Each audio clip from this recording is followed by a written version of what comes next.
Welcome back everybody. This is the build of my 51 Fleetline fastback coupe. It didn't always look this pretty. We drug it out the barn about 12 months ago and we've been building it ever since. So we've just installed a massive roll cage in this thing. We're building an enormous supercharged big block Chevy engine for it. And the idea is we're going to throw this thing at as many events in the next couple of years as we can fit in.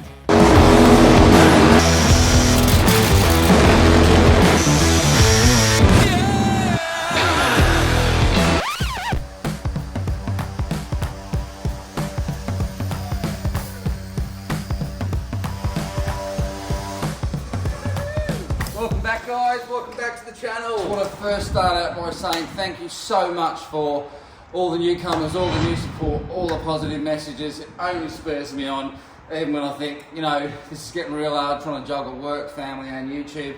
I absolutely love it, thank you very much. Second note, sorry I haven't had a video out in the last couple of weeks. Still kind of working a day job at the same time, trying to make money obviously. But we're finally back on the car. In this episode, you're going to see us paint the bonnet for the third time. We had a load of hiccups with the paint. Got the bonnet pins fitted, made some runs for the rear. Yeah, so a little update on the engine also. Spoke to Kenny last week. I know it's been a long time coming, but this thing is absolutely gorgeous. It's almost there. Valve springs are coming in this week. Kenny's promised me we'll have it back as my Christmas present on the dyno next month, which is going to be absolutely fantastic. Stay tuned. Thanks again, guys, and catch you on the flip side. So previously I fitted this 6-inch reverse cowl scoop to the bonnet. I wasn't exactly sure, you know, as far as cosmetics go. In the end, the final product, I absolutely love it, but it gave us an absolute low degree fit in this thing.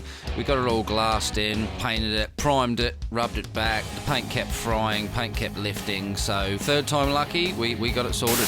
Right, so here we go for the third and final time. Jim is going to chuck a coat of high build primer on this thing. Love that stuff, fills all the pinholes and all the imperfections, followed by a beautiful coat of satin black paint.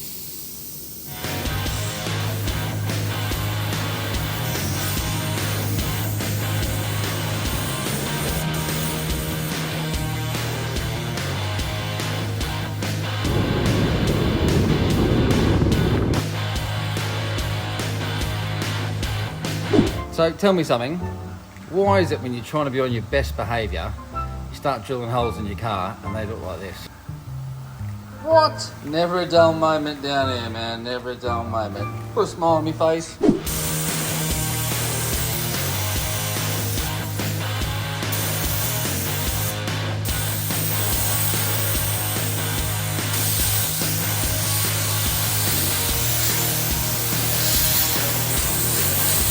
Right, so having an engine that's almost 4 foot tall means that you can't run the hinges on the bonnet anymore. There's just no clearance. So we decided to put some locating pins on the rear of the bonnet and some locking latches on the front.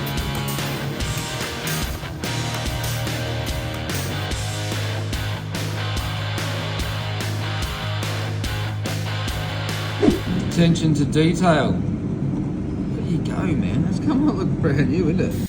Look at this bad boy, better than new.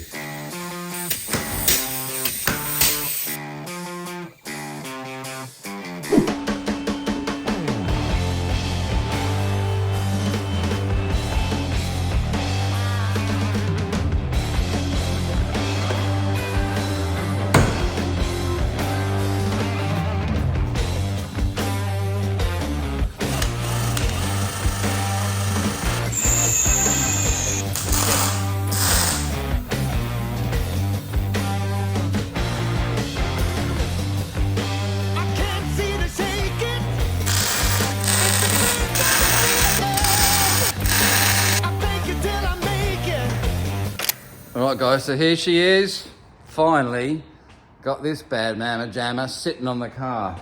We had mental problems with this thing, just kept frying paint all the time, no matter how much we cleaned it or how much we prepped it, rubbed it down, washed it, wiped it with everything, tack rags, it just kept giving us grief. So I ended up putting a set of epoxy primer on there by mistake, but the stuff went so hard, I think it's done its job. So yeah, bugger to clean the gun out, sorry Jim. But it works. So here she is. Give you a quick look at what we've done. A couple of little, you know, just your generic locking pins there. And we just made, I had some posts hanging about, bit of stainless rod. Welded them to the scuttle panel. And then, yeah, drilled a couple of holes at the top. The thing's all rubber mounted now, which is nice. The gaps aren't too bad for a, you know, they were horrendous on this thing, but they seem to pull down all right once we adjusted all those pins and whatnot. So yeah, man, she's looking sick. So happy with the way it's turning out. Anyone building the car knows how long things take. I'd really love to make a video of this thing every single week, but you know, the reality is you just can't, because there's a lot of behind the scenes stuff. I mean, I've spent hours and hours and hours in here, you know, took the clock out of here, modified all this to take a nice gauge. Fits really nicely. I'm not sure how we're gonna go with that though with racing, because that's obviously got a fuel line going to that, so I'm sure someone will probably give me grief for putting that in the car. If they do, I'll take it out. But yeah, just wiring up all the gauges and whatnot, it takes forever. You know, putting all these switches in and then putting them all on accessory switches and whatnot, you know, just so you don't bump them when you're driving. Finally got the headlining sorted out. That was a pig of a job, but it's turned out pretty good for, you know, for me, I reckon. Never done it before, and it turns out quite nice. So yeah, got the back seat back in the car. I kind of want the back seat in there for cruising. Obviously for racing, we'll pull it out. Yeah, the reality is, guys, you can't just get a video out. I'm sure most of you know that. I think we're going to put a prop shaft or tail shaft loop in it. I'm sure we probably have to for racing. The car's pretty much wide, all the ignition, everything's in, all the switches, everything we need to run and start the motor's done. The brakes are done, the trans brake's done, the line lock's done. The only thing I've got to do is get me made over Andy, because I can't figure out these rear lights. Obviously being American, they only have a you know, couple of bulbs in the rear, don't they? And the indicator runs on the brake pedal as well, so it's a bit of a... I'm no wiring genius, but I can get my way around most things, but I just can't seem to sort this thing. Box is ready to go, converter's ready to go, and Kenny says we'll have the engine back next month for Christmas. So over Christmas, we're going to be making pipes. Really wanted to run these, but Kenny thinks they'll be way too much heat for the blower. So sell those pipes, and we're going to have a crack at making our own. I think we can. We can buy a 4-into-1 collector, obviously, and I can buy the header plates for the big block Chevy. And I've got this new bender of Kev's here now, which does 2-inch pipe. So we're just gonna mount the collector like most guys do, exactly where we want it. Get the motor in, bolt the flanges on, and then just start making pipes.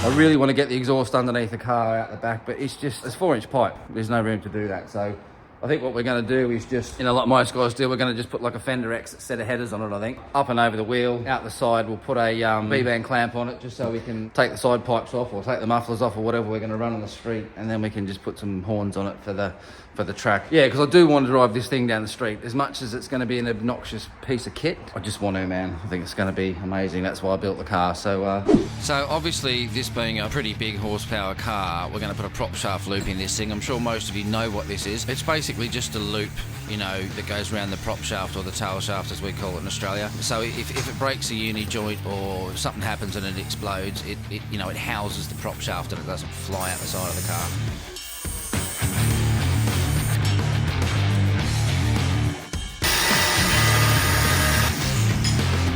This drive shaft loop has been on my mind for the last couple of days. I didn't know whether to bend up some tube. So what I did was I found some pipe under the bench. Pretty heavy duty, but it's only mild steel. So I think it's going to do the job just fine. I've cut the pipe in half, I'll show you. Yeah, so what we did was we cut a piece of pipe in half. I think it was about 4-inch pipe, 5-inch pipe. Obviously that was round like that, down there, a couple of pieces on the side. We'll make some ends off here, which will then be like another, I suppose, secondary cross member, but also take the tail shaft loop. So let's get these corners all chamfered up, get it welded in place, hold her up into the car, and see where she's going to sit.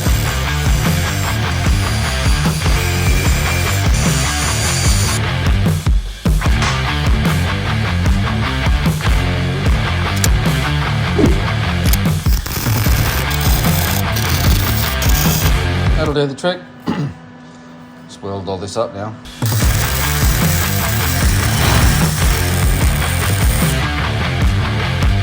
A bad fit. Couple of struts out to the side there.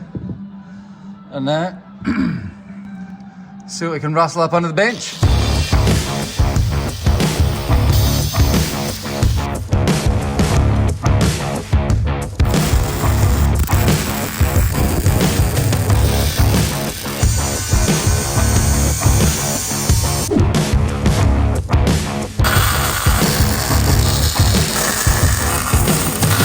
Joys of welding upside down. Oh, she's in. Not the nicest of jobs, but it's welded. Can't really see it. Weld it all the way around.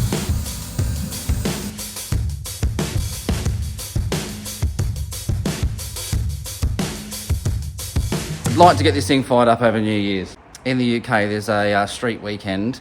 Obviously, we did want to try and get to the States, didn't we, this year, but that was just a massive underestimation on my part. We're going to see how we go next year, but there's also many events here next year in the UK that we're going to try and get to. It's definitely a street weekend here in June, I think. Tickets go on sale next month. We're going to be racing there, there's no doubt. Rain, hail or shine, we're going to try and get there. So anyway, guys, thanks for watching, and we'll catch you on the next one.